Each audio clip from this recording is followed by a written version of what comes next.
ಯಾವಾಗ ಏನು ಮಾಡಬೇಕು, ಎಲ್ಲಿ ಹೆಂಗಿರಬೇಕು ಅಂತ ಸಣ್ಣ ಸಣ್ಣ ವಿಷಯಗಳು ನಮಗೆ ತಿಳಿತು ಅಂದರೆ ನಾವು ಶಾಣೆ ಆಗಿಬಿಡ್ತೀವಿ.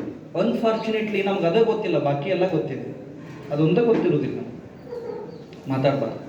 ಇದಕ್ಕೇನಂತಾರಂದ್ರೆ, ಇದನ್ನ ನೀವು ಅನ್ಯತಾ ಭಾವಿಸಬಾರ್ದು. ನಾ ಹೇಳಲಿಲ್ಲ ಅಂದ್ರೆ ಇಡುವುದು, it is A magical power. ಯಾರಿಗೆ ಏನು ಬೇಕೋ ಅದನ್ನೆಲ್ಲ ಅದು ಕೊಡ್ತದೆ. ಅಂಥದ್ದೊಂದು ಪವರ್ ಇದೆ, ಅಂಥದ್ದೊಂದು ಎನರ್ಜಿ ಇದೆ, ಅಂಥದ್ದೊಂದು ಕೆಪಾಸಿಟಿ ಇದೆ.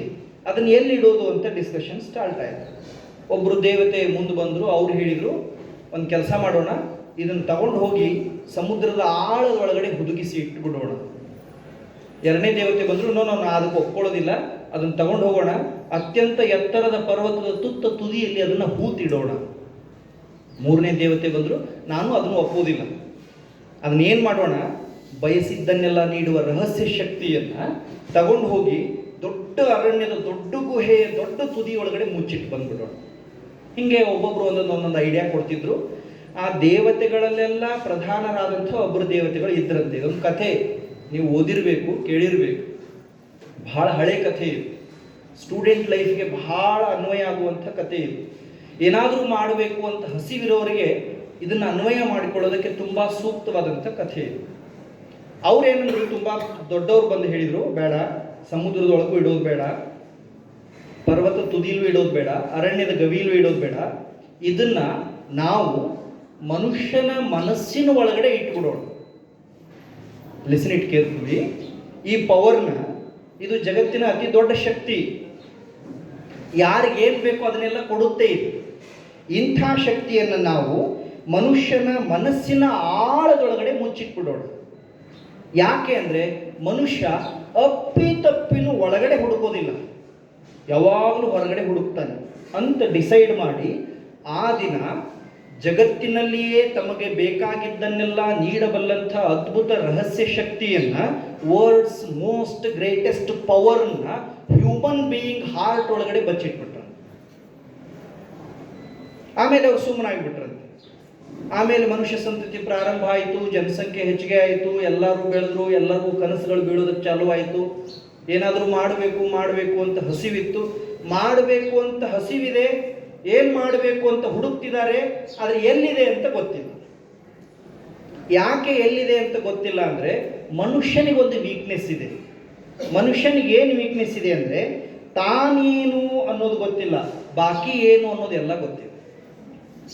We don't know what we are, we know everything else. Kuvempu ಅವ್ರದ್ದೊಂದು ಪದ್ಯ ಇದೆ, ಬಹಳ ಸುಂದರ ಇದೆ. ಮನುಷ್ಯನ ಈ ದೌರ್ಬಲ್ಯವನ್ನು ಕುರಿತು ಅವ್ರು ಹೇಳ್ತಾರೆ. ನಮಗೆ ನಾವೇನು ಅಂತ ಗೊತ್ತಾದರೆ ನಾವು ಅಚೀವ್ಮೆಂಟ್ ಮಾಡ್ತೀವಿ.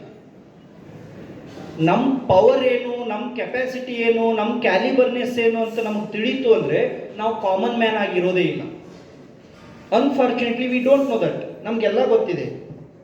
ಅದನ್ನು ಅವ್ರ ಪದ್ಯದೊಳಗೆ ಹೇಳ್ತಾರೆ, ನೊಣಮೀಸೆಯ ಹುಳು ಹೆಜ್ಜೆಯ ಎಣಿಸುವ ಬಿಜ್ಜೆಯ ಬಲ್ಲ, ತನ್ನ ಆತ್ಮವ ತಾನರಿಯುವ ವಿದ್ಯೆಯೊಂದನೊಲ್ಲ. ಅನ್ವೇಷಣೆ ಸುಖಿಸಲು ಪುರುಸೊತ್ತಿಲ್ಲ, ಕಲಿತೂ ಕಲಿತೂ ಕಲಿತೂ ಕೊನೆಗೇನೂ ತಿಳಿದಿಲ್ಲ. ನಮ್ಮ ಮನುಷ್ಯನ ಪರಿಸ್ಥಿತಿ. We are highly educated. ನಾವೆಷ್ಟು ಕಲಿತೀವಿ ಅಂದರೆ, ನಮ್ಮ ಕ್ವಾಲಿಫಿಕೇಷನ್ಸ್ ಪೇಪರ್ನಾಗ ಬರೆಯಕ್ಕೆ ಚಾಲೂ ಮಾಡಿದರೆ 2-3 ಪೇಜ್ ಹತ್ತಾವ ಅಷ್ಟು. MSc, BSc, ಮೆಡಿಕಲ್, ಎಂಜಿನಿಯರಿಂಗ್, ವಕೀಲ್ಕಿ, ಮಾಸ್ತರ್ಕಿ, ಪೊಲೀಸ್ಕಿ 12-13 ಕಲ್ತಿರ್ತೀವಿ. ಇಡೀ ಜಗತ್ತಿಂದೆಲ್ಲ ನಮಗೆ ಗೊತ್ತಿರ್ತದೆ, ನಮ್ಮದೇನು ಅಂತ ನಮಗೆ ಗೊತ್ತಿರೋದು. ದಟ್ ಈಸ್ ಕಾಲ್ಡ್, ಕುವೆಂಪು ಹೇಳ್ತಾರೆ, ಅನ್ವೇಷಣೆ ಮಾಡ್ಯಾನ ಮನುಷ್ಯ. ಎಷ್ಟು ಅನ್ವೇಷಣೆ ಮಾಡ್ಯಾನೆ? Do you know what is ಅನ್ವೇಷಣೆ? ಅನ್ವೇಷಣೆ ಅಂದ್ರೇನು? ಅನ್ವೇಷಣೆ ಅಂದ್ರೇನು? ಅನ್ವೇಷಣೆ ಅಂದ್ರೇನು? ಇಂಥ ಟೈಮಲ್ಲಿ ಮಾತಾಡಬೇಕು. ಅನ್ವೇಷಣೆ ಅಂದ್ರೇನು? ಸಂಶೋಧನೆ ಮಾಡೋದು, ಕಂಡು ಹಿಡಿಯೋದು. ಎಷ್ಟು ಕಂಡು ಹಿಡಿದಾನ ನೋಡಿ. ಕರೆಂಟ್ ಹೋಯ್ತು, ಪ್ರೋಗ್ರಾಮ್ ಸ್ಟಾರ್ಟ್ ಇದ್ದಾಗ ಕರೆಂಟ್ ಹೋಯ್ತು, ನಾವು ಯಾರು ಅಯ್ಯೋ ದೇವರೇ ಅಲ್ಲೇ ಇಲ್ಲ, ಇಮ್ಮಿಡಿಯೇಟ್ ಆಲ್ಟರ್ನೇಟ್ ವ್ಯವಸ್ಥೆ ಮಾಡ್ಕೊಂಡ್ವಿ. ಸೂರ್ಯ ಮುಳುಗ್ತಾನೆ, ಅಯ್ಯೋ ದೇವರೇ ಅಂತ ಯಾರು ಈಗ ತಲೆ ಮೇಲೆ ಕೈ ಕೊಟ್ಟು ಮನೇಲಿ ಕೂಡಲ್ಲ. ಈಗ ರಾತ್ರಿ ಸೂರ್ಯನ ತಯಾರಿ ಮಾಡೋ ಶಕ್ತಿ ಮನುಷ್ಯರಿಗಿದೆ, ನ್ಯಾಚುರಲ್ ಸೂರ್ಯನಲ್ಲ. ಎಂಥ ಲೈಟ್ ಬಂದವ್ರೆ. ಸ್ಟೇಡಿಯಂ ಒಳಗಡೆ ನೋಡಿರಿ, ಕ್ರಿಕೆಟ್ ಆಡ್ತಾರಲ್ಲ, ನೈಟ್ ಆಡ್ತಿರ್ತಾರ ಅವ್ರು. ಹಗಲು ಆಡೋರ್ಕಿಂತ ಚಂದ ಆಡ್ತಾರೆ, ಹಗಲಿನೂ ಬಾಲ್ ಆ ಕಡೆ ಈ ಕಡೆ ಕಾಣಿಸಿರ್ತಾವ. What it shows.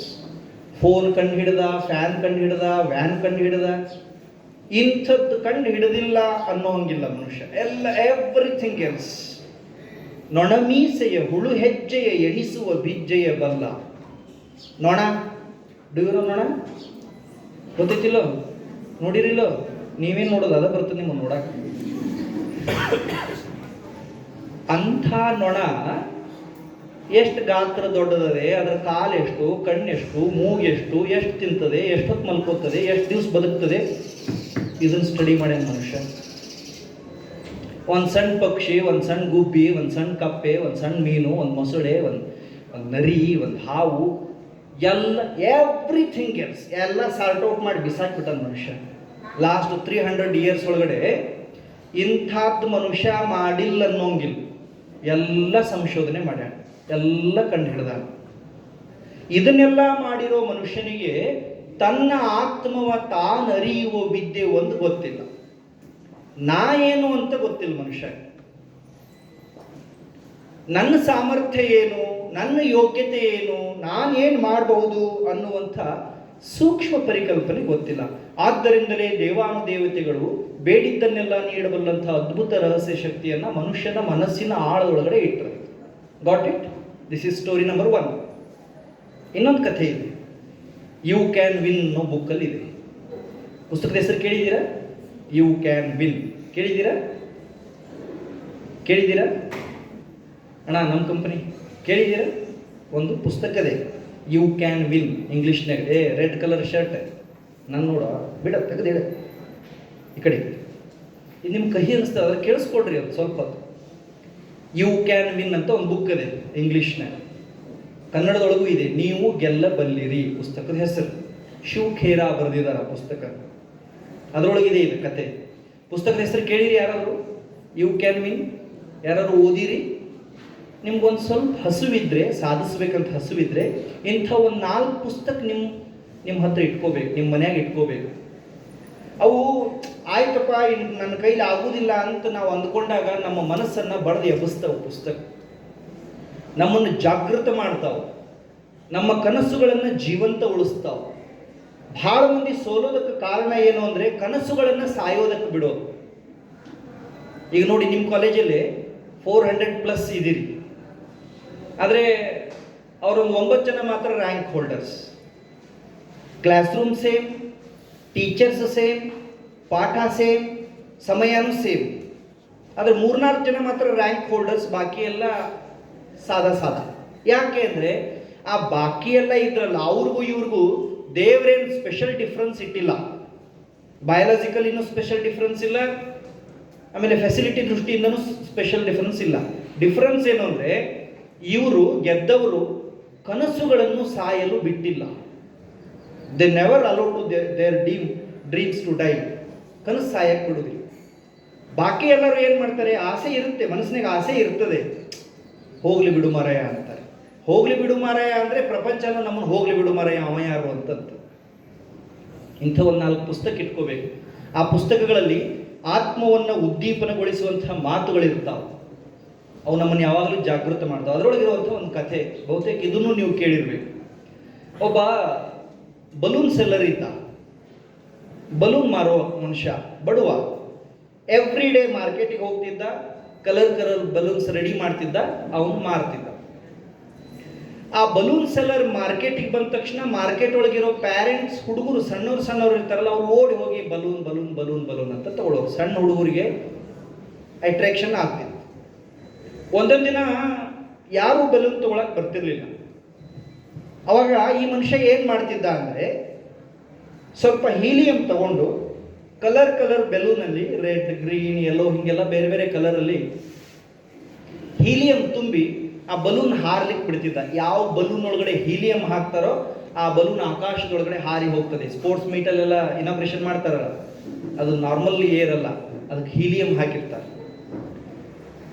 ಯಾವಾಗ ಅವನು ಒಂದೊಂದು ಹೀಲಿಯಂ ಹಾಕಿದ ಬಲೂನ್ ಬಿಡ್ತಿದ್ನೋ ಅದನ್ನ ನೋಡಿ ಮತ್ತೆ ಹುಡುಗರು ಬರೋರು. ಇದೊಂದು ಟ್ರಿಕ್ಸ್ ಮಾಡ್ತಿದ್ದ ಅವ. ಒಂದಿನ ಅವನು ಮಾರ್ಕೆಟ್ ಒಳಗೆ ಹೋಗಿದ್ದ, ಬಲೂನ್ಸ್ ಎಲ್ಲ ರೆಡಿ ಮಾಡ್ಕೊಂಡು ನಿಂತಿದ್ದ.